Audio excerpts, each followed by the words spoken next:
Bueno, muchas gracias por la presentación y bueno, y por la invitación a acompañarlos acá en esta Semana Provincial de la Bioética. La verdad que cuando me llamó Andrés para hacerme la invitación, me dio mucha alegría, no solo por el hecho de, bueno, de poder venir a una ciudad tan hermosa como es Córdoba y donde, bueno, he venido para algunos acontecimientos también de bioética y la verdad que hoy decíamos hace un ratito con Desi, qué difícil que es convocarnos presencialmente, pero qué bien que nos hace también, ¿no? Después que la pandemia nos pasó por encima y nos dejó entre tantas cosas, ¿no? Como la posibilidad de los encuentros virtuales que están buenísimos y la verdad que uno aprovecha un montón la virtualidad, pero también nos hizo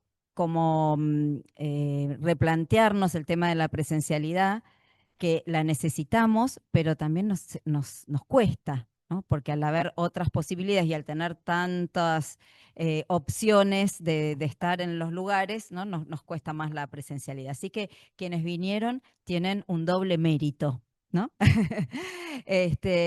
Así que, bueno, la verdad que este tema, el de la vulnerabilidad, me parece que es tan justo porque creo que es como el principio más importante de la bioética. Es como ese principio bisagra, ¿no? Que nos permitió pasar de una bioética más del norte, más neutral, más que no se la juega tanto por una postura o un posicionamiento, a una bioética centrada en la justicia social, ¿no? Entonces, reflexionar sobre vulnerabilidad nos lleva, ¿no? A reflexionar sobre un mundo que está lleno de desigualdades, lleno de injusticias, lleno de falta de derechos. Y ahí estamos con la bioética, ¿no? Como remando en dulce de leche, ¿no? En este mundo que es tan complejo, que hay tanto para hacer, que uno dice, bueno, desde la bioética ponemos esa gotita o ese granito de arena, pero que todo va sumando, ¿no? Así que bueno, vamos a ir reflexionando un poco. Yo, al ser un ambiente así tan familiar y cercano, yo voy a ir hablando, pero ustedes por favor compartan también y hablen, porque es un tema para, justamente para dialogarlo, ¿no?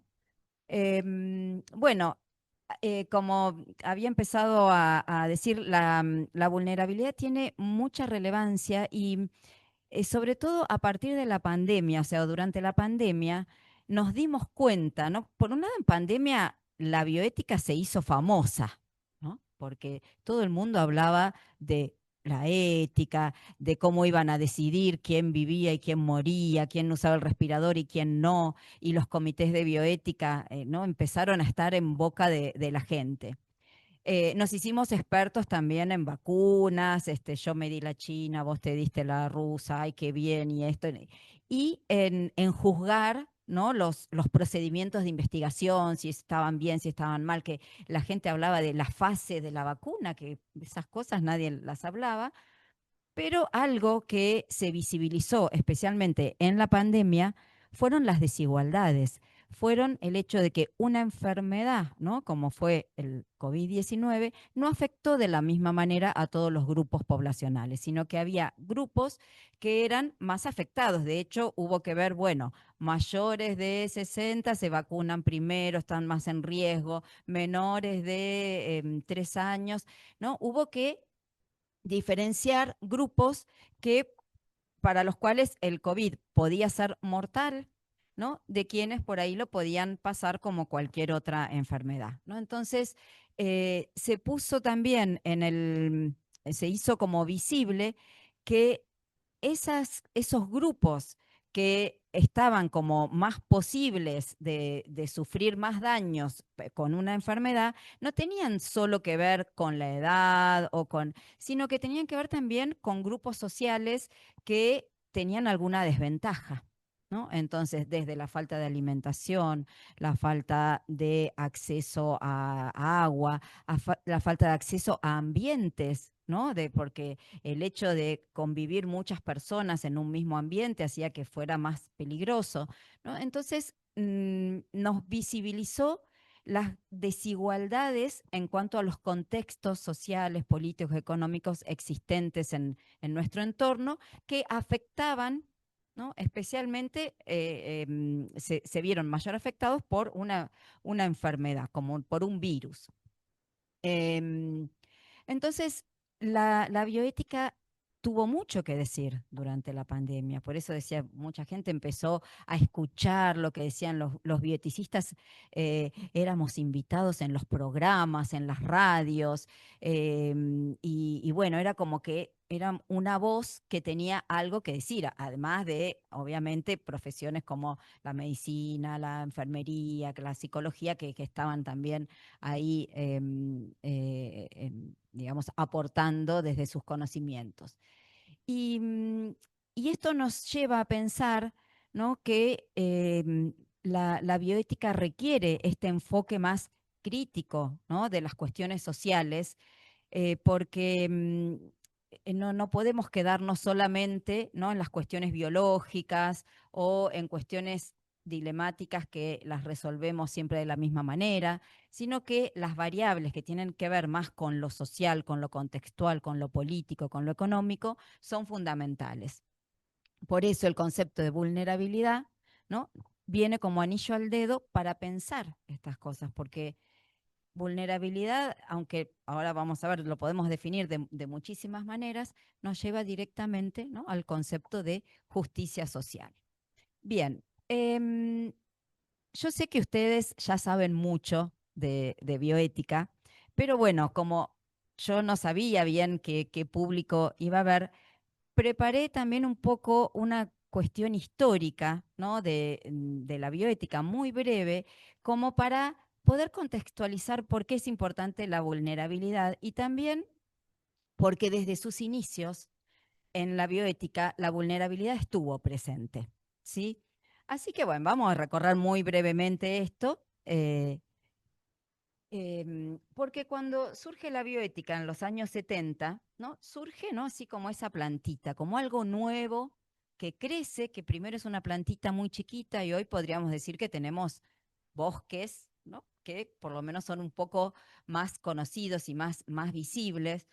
Y quien primero habló de bioética, recuerdan a Fan Rensselaer Potter, escucharon hablar alguna vez de él, que tiene estos textos tan interesantes en los cuales él no pensaba crear una disciplina, pero habla de bioética, ¿no? Como la ciencia de la supervivencia, ¿no? Porque él lo que plantea en este libro es que la humanidad, si sigue así por este camino, eh, olvidándose de los valores, del cuidado del otro, de que tenemos un aspecto fundamental que es humano, que es social, que es cultural, nos vamos a morir, ¿no? Porque justamente lo que en esa época estaba en auge era la cuestión ecológica, ¿no? Se empieza a visibilizar que las cuestiones ecológicas, algunos la llamaban la catástrofe ecológica de la contaminación, los terremotos, la contaminación del agua, de los alimentos,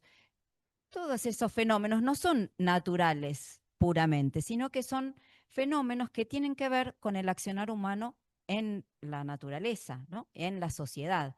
Entonces, si no reflexionamos sobre esto que está ocurriendo, ¿no? Si no reflexionamos que tenemos que darnos cuenta de que toda esa basura que tiramos, de que todos esos aires que están contaminados que tiramos al medio ambiente se nos vuelven en contra y cambiamos nuestra manera de actuar, no vamos a poder sobrevivir. Entonces Potter habla de bioética como una palabra, ¿no? Que intenta, que él la piensa como que pueda unir, ¿no? Esos dos mundos que parecen irreconciliables, la ciencia y la técnica por un lado, y los valores, las humanidades, las ciencias sociales por otro, ¿no? Acá se acuerdan, la primera, desde que Potter escribe estos libros y artículos hasta que la bioética aparece ya en una enciclopedia con sus definiciones e instalada en el mundo académico, pasan 7, 8 años. O sea que el crecimiento, el primer crecimiento de la bioética es muy rápido, muy rápido. En pocos años se instala en las universidades de Estados Unidos, al menos, pero de ahí en la siguiente década prácticamente llega a todo el mundo, ¿no? Como que en el ámbito académico empieza una gran avidez, ¿no? Por hablar de estos temas, ¿no? Sí, pasamos. Bien, como todo saber, ¿no? Surge también en un contexto que hace que ese saber tenga un sentido, tenga algo para decir, tenga un motivo para existir. Y el contexto en el que surge la bioética son los años 70. Y es justamente una década en que grupos que habían sido, hoy diríamos, vulnerados, ¿no? Por la marginación, por la discriminación, por la invisibilización, reclaman, ¿no? Su estar en el mundo. Dicen, acá estamos, ¿no? Desde los movimientos en contra del racismo, los movimientos indigenistas, los feminismos, sobre todo los feminismos que reclaman los derechos reproductivos, ¿no? Entonces, este decir, acá estamos, no es ajeno, ¿no? A la bioética que siempre se puso del lado de quienes eran menos favorecidos, ¿no? A veces más, a veces menos, pero la bioética no surge para defender a los poderosos, sino que surge para defender a quienes están sufriendo las consecuencias del poder, de cualquier tipo de poder. Bien, sí, seguimos. También se da en esta época que, más allá de estas cuestiones sociales, también hay grandes avances tecnológicos que ponen en cuestión temas sociales. Por ejemplo, el tema de la distribución de los recursos, porque empiezan a surgir muy rápidamente nuevas tecnologías, como por ejemplo el riñón artificial, ¿no? La diálisis. Y, y como cada vez que surge algo, como cuando durante el COVID surge la vacuna, dijimos, wow, bravo, qué bueno, tenemos algo nuevo, pero después, ¿qué nos damos cuenta? Que no todos pueden acceder, ¿no? Entonces, se termina decidiendo con algún criterio a quienes les corresponde primero utilizar tal recurso. Y ese fue un tema que salió en esos años en la revista Life, ¿no? Decían, eh, ¿quiénes deciden cuando hay algunos que deciden quiénes mueren y quiénes viven? Lo mismo que vivimos en el 2020, ¿no? Alguien tenía que decidir quién vive y quién muere. Bien, entonces ese es uno de los grandes temas con los que surge la bioética, con la preocupación de no de aplaudir solamente los grandes avances, ¿no? Sino de reflexionar sobre cómo esos avances, cómo hacer para que esos avances lleguen a todas las personas, a todos los grupos, ¿no? Porque si no, las desigualdades se profundizan. Cuantas más cosas hay a las que pueden acceder solo algunos, ¿no? Cada vez son más las desigualdades. Sí,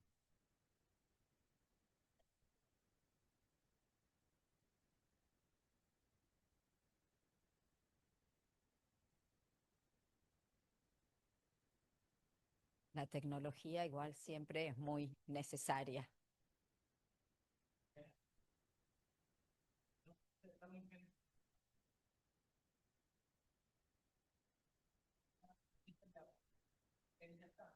Sí, quedamos acá. Sí, quedamos acá muy brevemente porque seguramente conocen. em, Les digo, claro, sí, sí, esta, porque justamente uno de los temas que más relevancia tuvo y que hizo a la necesidad del surgimiento de la bioética fueron las investigaciones en seres humanos que se realizaron sin tener en cuenta ningún aspecto ético, a pesar de que ya existían documentos internacionales, ¿no? Ya estaba la Declaración de Helsinki, estaban el Código de Nuremberg, que resaltaban el hecho de que las personas que participaban como sujetos de investigación requerían consentimiento informado, requerían saber. Bueno, cuando salen a la luz en los años 70 investigaciones que habían no solo investigado sobre poblaciones vulnerables, como por ejemplo personas negras y pobres, ¿sí? Para estudiar la sífilis, a ver si evolucionaba o no, dejando a las personas sin tratamiento, sino también sobre niños con discapacidad, que se estudió para ver si la hepatitis evolucionaba de una manera o de otra. Bueno, años 70, o sea, ya la bioética empieza a tomar esto como decir, algo hay que hacer, ¿no? Y la sociedad empezó a reclamar, ¿no? Entre todos estos reclamos estaba la sociedad que reclamaba justamente por los sujetos de investigación. Y esto lleva, sí, a que se elabore, ¿no? Desde el Departamento de Salud, Educación y Bienestar, que sería como un ministerio de salud en Estados Unidos, ¿no? El famoso informe Belmont, donde ahí aparecen por primera vez estos tres grandes principios, ¿no? Que decimos, bueno, cuando preguntamos a la gente que, sobre todo estudiantes que estudian bioética, se quedan con esto. Los principios de la bioética: beneficencia, autonomía y justicia, ¿no? Fueron como estos principios de salvataje. ¿Para qué? Para proteger a los grupos vulnerables. Entonces, ya desde el origen de la bioética estaba el sentido de la vulnerabilidad, el compromiso con los sujetos vulnerables, con las minorías, con quienes estaban enfermos, con los grupos institucionalizados, ¿no? Entonces, este fue como un documento de inicio en que la bioética dijo, acá nos paramos, ¿no? No vamos del lado de quienes tienen el poder, sino que nos quedamos acá. Sí, bien. Y a esto se le suma, ¿no?, un cambio de paradigma, especialmente en el ámbito de la salud en general, pero de la medicina en particular, de pasar de un modelo paternalista que había existido y se había reproducido durante siglos, ¿no?, donde los profesionales tienen el saber y los pacientes solamente aceptan lo que dice el profesional, al modelo de la autonomía, ¿no? O sea, en esta época se cuestiona, sobre todo desde las ciencias sociales, desde la filosofía, hay una fuerte crítica, ¿no?, a lo que se llama el modelo médico hegemónico, ¿no?, este modelo biomédico centrado en la autoridad del saber del médico, y se cuestiona por ser mercantilista, por ser, por medicalizar, y sobre todo por no dar voz a la persona, al paciente. Entonces, nuevamente acá vemos cómo la bioética se posiciona, o sea, toma el principio de autonomía, es el principio más nuevo para la bioética, pero es justamente la posibilidad de centrarse en la persona que tiene menos poder, que sería el paciente, ¿no?, que hoy cuestionamos la palabra, pero bueno, tampoco encontramos una muy adecuada. Bien, sí, seguimos, José.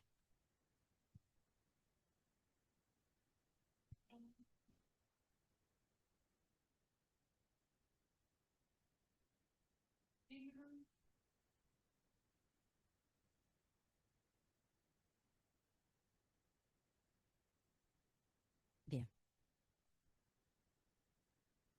Bueno, em, ¿qué características tiene la bioética en general, ¿no? En general, como ustedes también ya la practican, ¿no? Es un saber que es secular. Yo con esta palabra siempre tengo un problema con la gente más joven, que no conoce esta palabra, ¿no? Porque secular es como una palabra antigua y que viene de siglo, que es del el cambio de siglo, ¿no? Que nos lleva a pensar en que el conocimiento no tiene que ser religioso, sino un conocimiento abierto, plural, ¿no? Encontrar, y la ética, la bioética surge con ese objetivo de encontrar una reflexión abierta a todos, ¿no? Que no sea una reflexión o basada en una moral de una religión en particular, que las religiones participen también, pero todas abiertas, y la gente que no participa de una religión también, ¿no? Que tiene una dimensión crítica y sobre todo liberadora, liberadora de las opresiones. Así surge, pero después este paradigma se profundiza más con la bioética latinoamericana, centrada en los más vulnerables, que es lo que dijimos, y con una institucionalización, o sea, porque de a poco la bioética se institucionaliza en comités de bioética, en leyes, en las universidades, en cátedras, en la educación, ¿no? Y esas fueron como las herramientas más poderosas para difundir la bioética. Sí.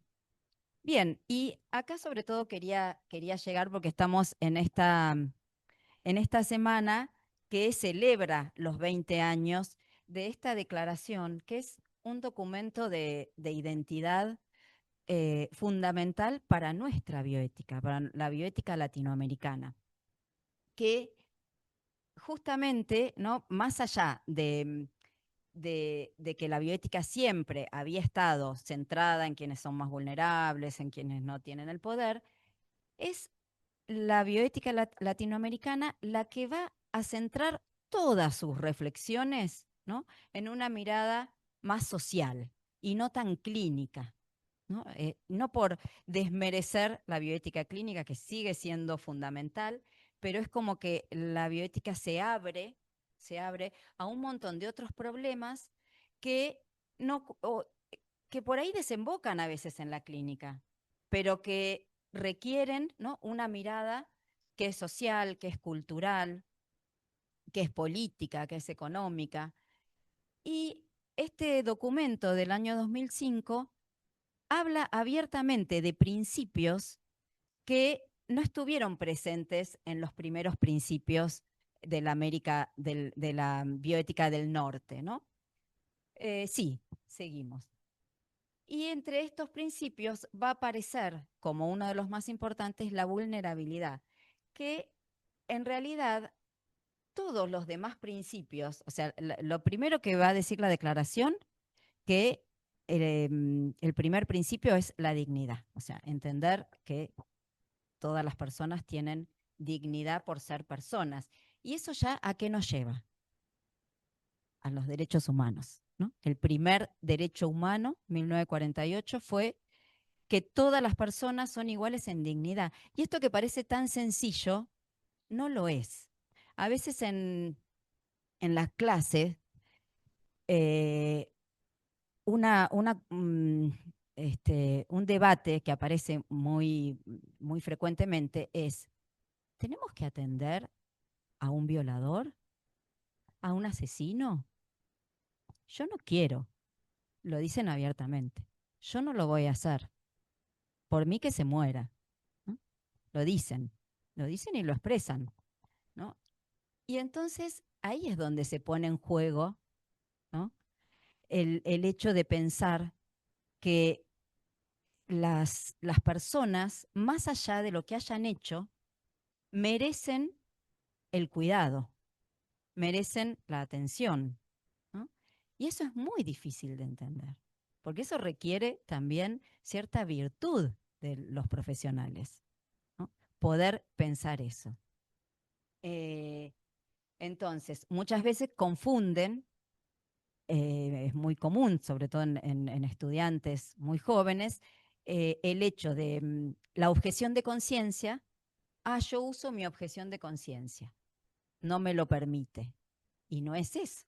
La objeción de conciencia es otra cosa, es de acuerdo a una creencia, por ejemplo, no participar de ciertas prácticas, ¿no? Pero no por lo que es la persona, sino por lo que es la práctica en sí. Entonces, bueno, por eso algo tan eh, básico por ahí de los derechos humanos y de la bioética como es la dignidad, no todo el mundo lo entiende y no todo el mundo lo quiere practicar, ¿no? Entonces, la dignidad, la justicia, ¿no? Porque cuando surge la bioética en los primeros años, el tema era reflexionar y había mucha producción académica sobre qué criterios de justicia hay que tomar, ¿no? Para distribuir los recursos, que siempre son escasos en salud. Pero en la bioética latinoamericana, la justicia está relacionada con la equidad. Otro criterio que no sea equidad no vale. Entonces hay que encontrar la manera de buscar la equidad porque otra vez nos lleva a otro derecho humano que es el derecho a la salud, que nos saca, ¿no?, de pensar que la salud es algo individual, algo que tiene que ver solo con lo biológico, ¿no? Entonces, justicia y equidad con el derecho a la salud. La no discriminación aparece como principio, ¿no?, en la bioética y es un principio que no estaba presente tampoco como reflexión en esta primera bioética. ¿Por qué? Porque justamente la discriminación es un factor que vulnera la salud mental, la salud física, ¿no? Entonces también está directamente relacionado con la vulnerabilidad y con el derecho, ¿no?, a ser igual, el derecho a la diversidad, el derecho a pensar distinto, el derecho a venir de otras regiones. Eh, lo mismo el pluralismo, pensar en las distintas diversidades. Y bueno, esta semana se trabajó especialmente el tema de la responsabilidad social y la salud. Em, la responsabilidad social está puesta directamente justamente en evitar las vulnerabilidades que se pueden evitar, ¿no? Entonces, em, por eso la vulnerabilidad en realidad es recoge, ¿no?, a todos los demás principios, todos los demás, y la autonomía en relación a la vulnerabilidad adquiere otro sentido, y hacia allí vamos. Bien, la bioética de la salud pública, ¿no?, que no estaba, es decir, presente. Hablábamos solo de bioética clínica. O sea, ahora pensar que hay una salud pública donde la bioética tiene mucho que decir aferrándose a los derechos humanos. Sí, seguimos. Bien, esto es lo que decíamos, ¿no? La vulnerabilidad va de la mano de todos los demás principios de la declaración. Para mí es el principio estrella, la vulnerabilidad. O sea, me parece excelente que hayan seleccionado este principio porque es el que lleva de la mano a todos los demás y el que le da un nuevo sentido a la autonomía. Porque la autonomía, tal como fue pensada en los inicios de la bioética, era una autonomía pensada más individualmente, más pensada en que, bueno, las personas que pueden decidir, tienen derecho a decidir, pero no se reflexionaba sobre que la posibilidad de decidir o de tener opciones no es igual para todos, ¿no? No basta con tener uso de razón, ¿no?, para ser autónomo, sino también eh, es necesario, o sea, no hay autonomía y no autonomía, sino que hay distintos grados y ahí interviene la vulnerabilidad. Una persona que sufre discriminación, una persona que está marginada, una persona que vive en un barrio donde no tienen agua, por ejemplo, tiene todas las posibilidades de decidir de la misma manera que otra persona que todas esas condiciones no las tiene. Entonces, reflexionar sobre la autonomía en este contexto, ¿no?, adquiere otros significados. Sí. Bien, acá así como está expresado el principio de vulnerabilidad en la declaración, ¿no?, que en realidad en la declaración este principio nos lleva más directamente a lo que es la investigación, ¿no? Por eso necesitamos hablar tanto sobre vulnerabilidad, porque no nos alcanza. Nos dice acá está, La vulnerabilidad es importante, pero ahora reflexionemos sobre esto, pensemos qué hacer. De hecho, en general, por ejemplo, en los comités de ética de la investigación, y bueno, ¿y quiénes son las personas vulnerables? ¿Y quiénes son los grupos vulnerables? ¿Y cómo los diferenciamos? ¿Y cómo los ponemos? ¿Y cómo hacemos para evaluar una investigación y saber si los grupos que van a usar, no sería que van a investigar son vulnerables o no? Eh, la declaración no se explaya sobre esto. Nos dice, piensen que hay que proteger a estos grupos, ¿no? Que hay grupos que requieren una protección especial porque pueden ser más dañados. Y ahora tenemos que poner las manos en la masa. Y acá empezamos. Y acá se empezaron a abrir distintas posturas, muchos autores en el ámbito latinoamericano trabajaron sobre el concepto de vulnerabilidad y hay algunas cuestiones que tenemos que diferenciar. La declaración por ahí nos da una definición, pero apunta más hacia los sujetos de investigación. Hay una concepción de la vulnerabilidad que es muy amplia, es decir, que viene más de la filosofía, es decir, bueno, como seres humanos somos vulnerables. ¿Por qué? Porque nos podemos morir, nos podemos enfermar, eh, nos puede doler, ¿no? Somos vulnerables, nos pueden dañar nuestra salud mental, ¿no? Entonces, pero eso es tan amplio que tampoco nos dice nada, porque si todos somos vulnerables, no, ¿cómo hacemos? Tenemos que buscar la protección. Y hay otras que son más estrechas, ¿no? Que es decir, eh, hay grupos que ya de por sí son vulnerables.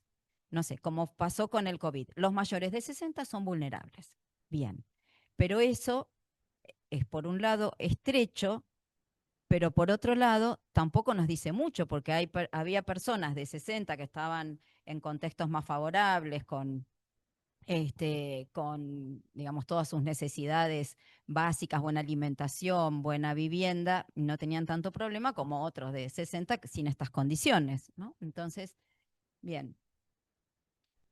Eh, entonces, las concepciones más estrechas apuntan a decir, bueno, diferenciar, ponerle nombre, grupos vulnerables. Los niños son vulnerables, los ancianos son vulnerables, las personas con discapacidad son vulnerables. Entonces, las tenemos que buscar cómo protegerlas. Pero esto puede llevar a cierto paternalismo y cierta estigmatización.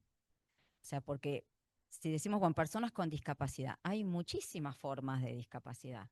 Discapacidad que es psíquica, discapacidad que es, o sea, una persona con una discapacidad motora, por ahí no es vulnerable para poder decidir sobre sí misma, pero una persona con una discapacidad mental seguramente sí es más vulnerable.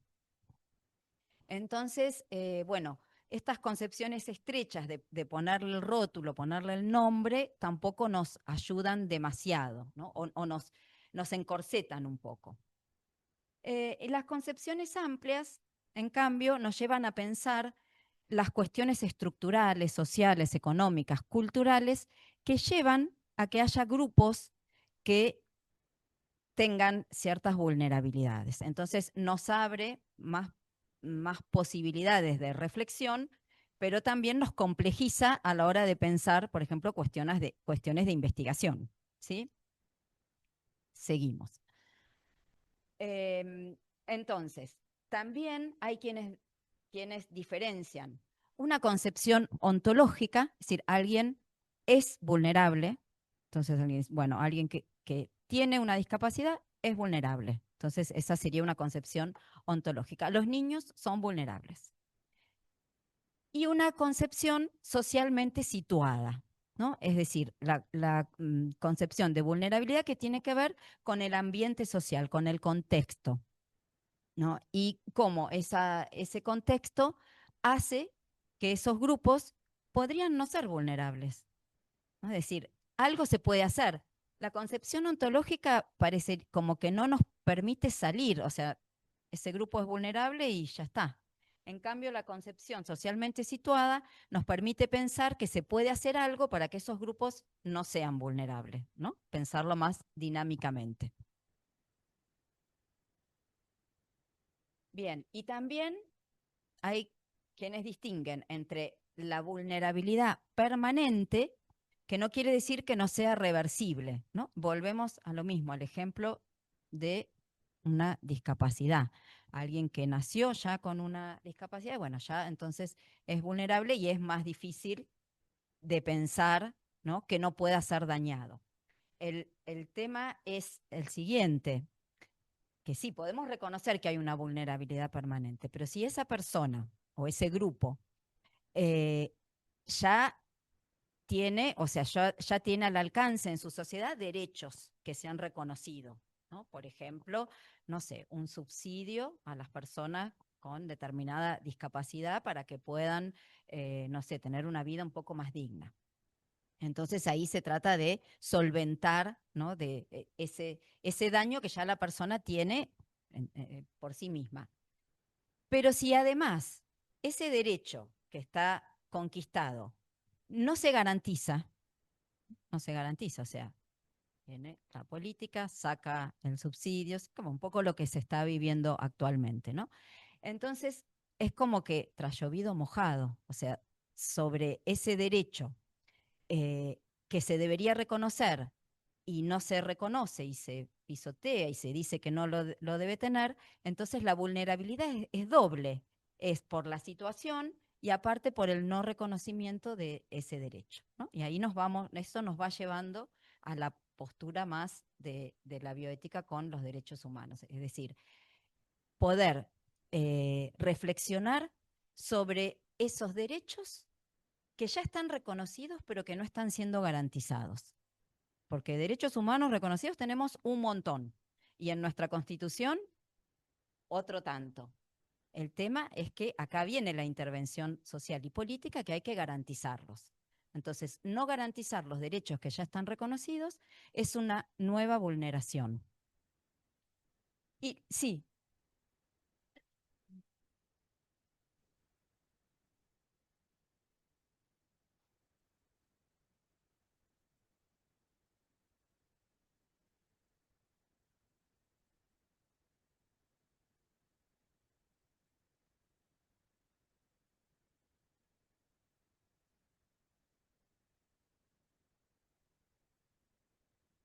sí.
Sí.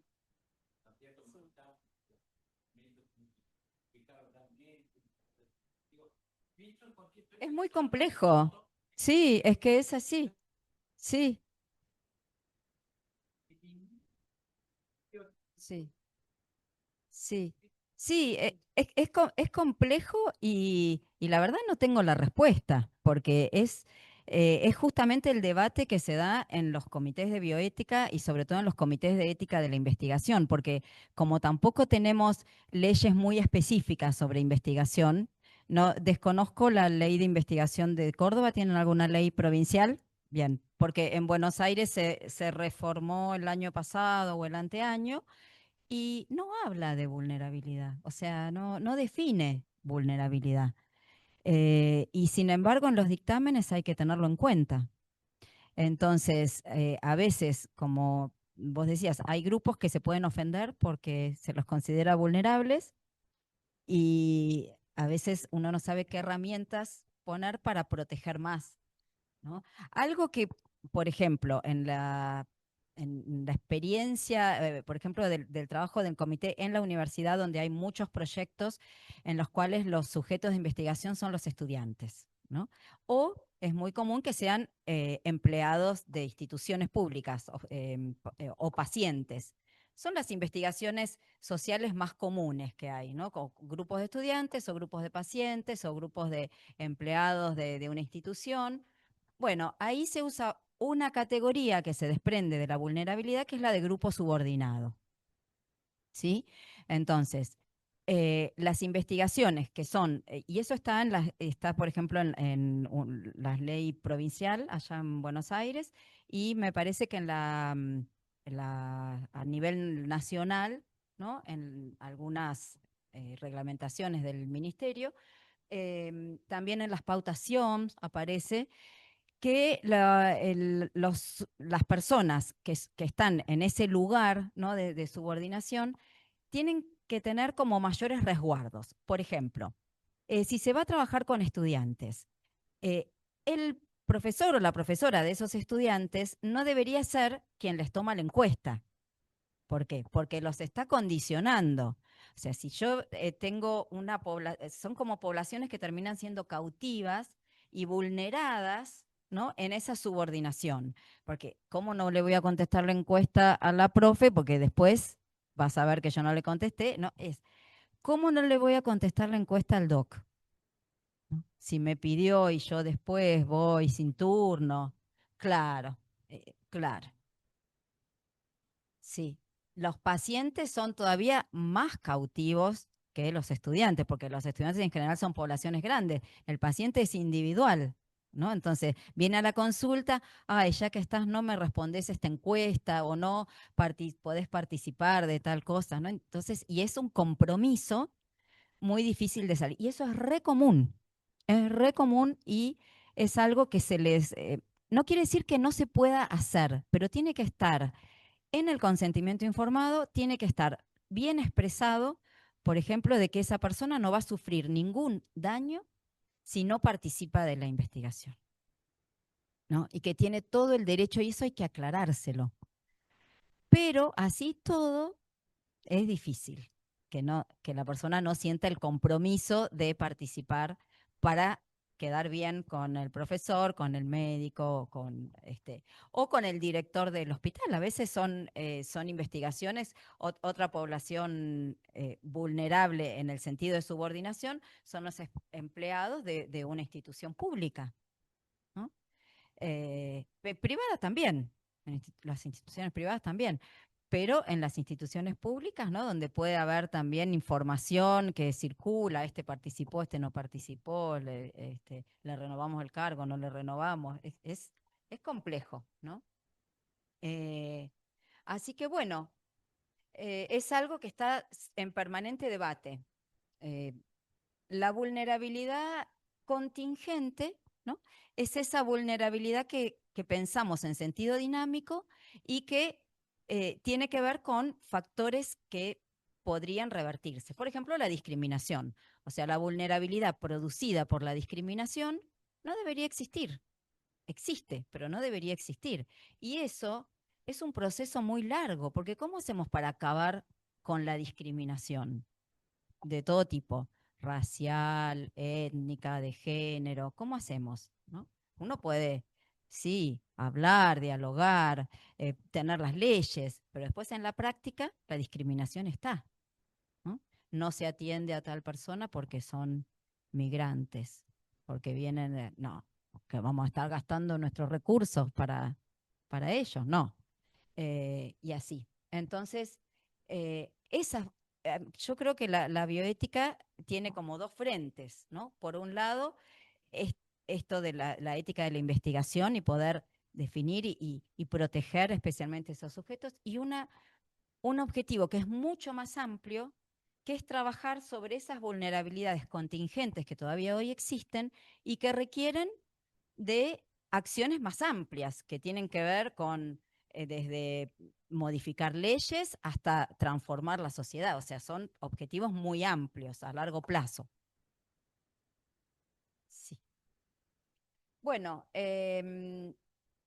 para que vean en qué otros lugares, en qué otros documentos de bioética también aparece el concepto de vulnerabilidad. En la Declaración de Helsinki son aquellos grupos y personas con más posibilidades de sufrir abusos o daño adicional, ¿no? Es decir, el daño adicional que le puede provocar, por ejemplo, participar de una investigación, ¿no? Así que bueno, ya estaba ahí presente. ¿Qué más? Esta era la resolución 1480, que es este documento a nivel nacional del Ministerio de Salud de la Nación, ya tiene varios años.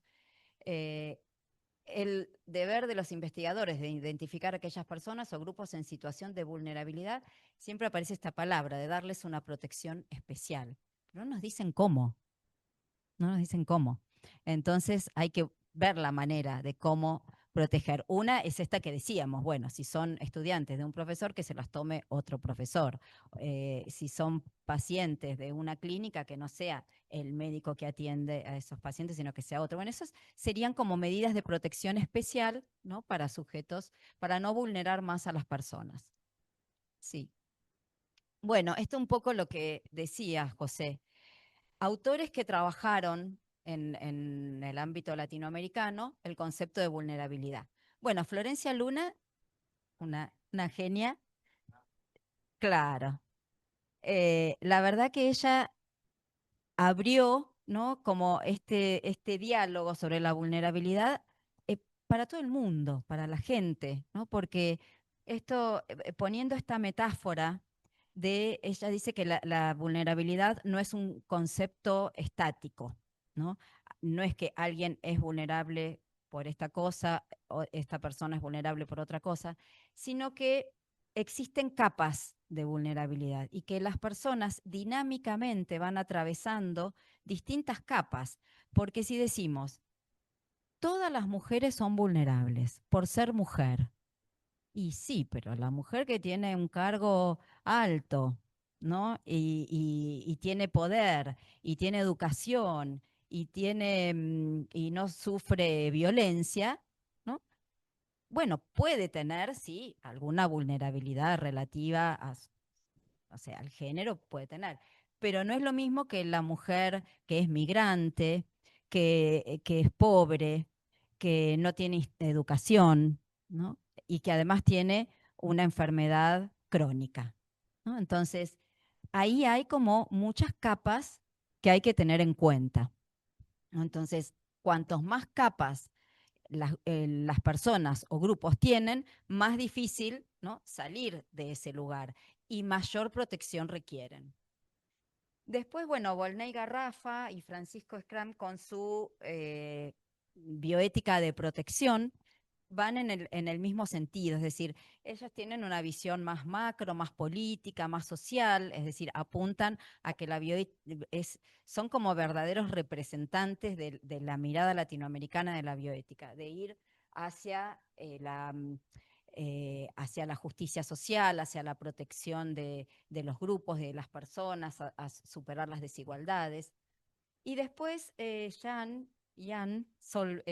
Solbach, eh, él también tiene una reflexión, o sea, varios escritos donde recoge también de muchos autores y define la vulnerabilidad como la susceptibilidad de una persona o grupo a ser afectado negativamente por amenazas o peligros y a su capacidad de respuesta ante estas situaciones. Que acá está lo de la autonomía. O sea, no es solo saber cuál es la vulnerabilidad de esas personas, sino también la capacidad que tiene para responder. Y esa capacidad a veces no es individual, a veces es social, o sea, qué entorno, qué red tiene, qué... Así que bueno, también es muy interesante la mirada de Solbach. Muy así, reduciendo muchísimo los discursos de estos autores, que son realmente todos unos grandes en el ámbito de la bioética latinoamericana. Bien, y bueno, como para ir concluyendo, ¿no? Hablamos de vulnerabilidad, la relacionamos con los derechos humanos y con la justicia en salud, ¿no? Creo que unir estos tres conceptos es a lo que nos lleva, ¿no?, nuestro marco de la bioética latinoamericana. O sea, la vulnerabilidad no es debilidad ni falta de capacidad moral, sino el resultado de condiciones históricas que afectan de manera diferenciada a los sujetos. Y acá, bueno, pensar la salud como derecho y el llamado a la responsabilidad colectiva. O sea, la vulnerabilidad nos llama, nos convoca a una mayor responsabilidad y a superar la lógica biomédica individualista y tecnicista, ¿no?, para avanzar hacia esta bioética, estos modelos más de salud pública. Sí, vamos a seguir, José. Bueno, solo un breve comentario, porque este tema por ahí lo vamos a desarrollar más mañana. Cómo la perspectiva de género o las desigualdades de género llevan directamente a la vulnerabilidad, ¿no? Porque todas estas relaciones de poder y de desigualdad entre los géneros se ven reflejadas en el ámbito de la salud. Ejemplos: la violencia contra las mujeres nunca fue visible, ¿no? Recién hace poco tiempo que es visible y las mujeres no podían dar cuenta de esta violencia porque o no se les creía, estaba mal visto, era algo que había que ocultar, se le daba la razón al hombre y eso afectaba, pero seriamente, la salud de un grupo poblacional enorme, no solo la salud, sino la vida, ¿no? Entonces, esto nos lleva a pensar, el ejemplo de la violencia de género nos lleva a pensar la relación entre contexto y salud. O sea, dar cuenta. Hoy hay un montón de protocolos sobre violencia de género que hay que seguir y todo. Y así todo, sigue habiendo muchas mujeres que no denuncian sus violencias por miedo, por vergüenza, ¿no?, por falta de protección. Entonces, esto sigue afectando muchísimo a la salud de las personas. Ni hablar de la violencia obstétrica, la falta de derechos reproductivos, de acceso a medicamentos, sumado o sea, al mandato histórico y social de la mujer de ser cuidadora, ¿no? Cuando que la salud de las mujeres es lo último, las mujeres en general se ocupan de su propia salud después que se ocuparon de la salud de todo su grupo familiar. Si pueden, se ocupan de la propia, ¿no? Eso es algo también histórico que está muy estudiado desde la sociología, la antropología. Bueno, las personas con otras orientaciones e identidades de género que recién ahora que hay un marco legal que permite que puedan, digamos, acceder a la salud, a tratamientos, personas que por la discriminación no podían hablar sobre su identidad. Lo hemos visto históricamente en los comités de bioética, ¿no? Los comités de bioética trabajaron sobre el tema de la identidad de género mucho antes de que existiera la ley. Yo me acuerdo en los años 2000 que llegaban casos de personas que querían cambiar su identidad de género y en el mejor de los casos lograban que algún juez les diera el permiso y así todo se los obligaba a transformar su cuerpo, porque si no transformaban su cuerpo para adecuar su aspecto biológico con el género que deseaban, no se les daba el permiso, ¿no? Entre medio, estas personas morían, no tenían trabajo, no tenían educación, no llegaban a terminar la escuela, ¿no? Entonces, bueno, son siglos y años de personas que han sido vulneradas doblemente, triplemente, ¿no? Bien, seguimos y vamos terminando, ¿no?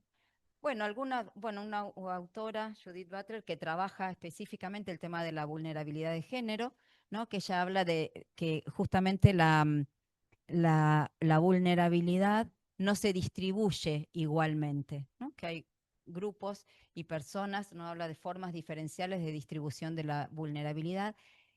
Y fíjense el título, cuerpos que importan.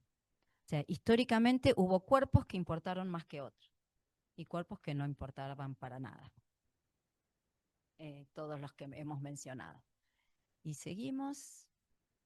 Bueno, algunas críticas al concepto de vulnerabilidad que tienen que ver con esto que hablamos. O es demasiado estrecho, entonces estereotipa a los sujetos y los cristaliza, o es demasiado vago para ordenar el comportamiento moral, o es demasiado general, o considerar a alguien que como que es vulnerable es un rótulo, ¿no? Inmutable. Entonces, estamos un poco como en un berenjenal, ¿no? Pero las críticas siempre nos sirven para pensar nuevas propuestas. Así que vamos cerrando como propuestas. Es muy importante seguir apostando para la bioética. Siempre es fundamental apostar a la educación, una educación ética crítica, cuestionadora, que no se queda con una sola respuesta, que incorpore los derechos, implementar políticas públicas, ¿no? Con perspectiva, bueno, interseccional. La interseccional tiene mucho que ver con lo de las capas de vulnerabilidad que dice Florencia Luna, ¿no? Tener en cuenta todas las vulnerabilidades juntas, reducir todas estas brechas, revalorizar las epistemologías del cuidado, ¿no? Salir de este individualismo y pensar en toda lo que tiene que ver con la ética del cuidado, la escucha, la dignidad, la compasión como valores centrales. Promover la participación de comunidades históricamente excluidas en el diseño de políticas sanitarias. Bueno, eso ha pasado en nuestro país. O sea, todas las leyes, y mañana vamos a profundizar un poco, las leyes en salud del último siglo han sido conquistadas por los mismos grupos vulnerables. Las mujeres que conquistaron por los derechos reproductivos, las personas con otras identidades que conquistaron la ley de identidad de género, los pacientes que conquistaron los derechos de los pacientes. Entonces, todas las personas que estaban como excluidas, que no tenían voz, ¿no? Al tener mayor participación social, lograron también, ¿no? este lugar central, de a poco han ido logrando, y también la participación en la promulgación de leyes. Así que, bueno, vamos a reconocer la vulnerabilidad como un principio bioético, que esto no significa reforzar una idea de pasividad o dependencia, ¿no? Sino siempre ir hacia la autonomía, a mirar esas condiciones estructurales, porque la responsabilidad es lograr que las personas que tienen vulnerabilidad tengan más autonomía. Por eso esa relación estrecha entre autonomía y vulnerabilidad. A mayor vulnerabilidad, menor autonomía. A menor vulnerabilidad, mayor autonomía, ¿no? Entonces, desde una perspectiva de derechos humanos, la bioética se vuelve una herramienta poderosa para pensar la salud, no solo como ausencia de enfermedad, sino como posibilidad de vivir una vida digna, libre de violencias y sostenida por vínculos solidarios. ¿Alguna bibliografía? Después el Power, vos lo tenés, José. Ah, todo. Lo leen y resumen. Bueno, por ahí ahora con la inteligencia artificial se puede. Esta frase de Paul Ricard me parece que es muy significativa. La vulnerabilidad es la condición misma de la ética porque nos recuerda que dependemos unos de otros para vivir y para vivir bien, ¿no? Entonces, para salir de la vulnerabilidad se necesita de otros. Nadie puede salir solo de la vulnerabilidad, ¿no? O sea, la mirada colectiva es fundamental. Así que, bueno, gracias por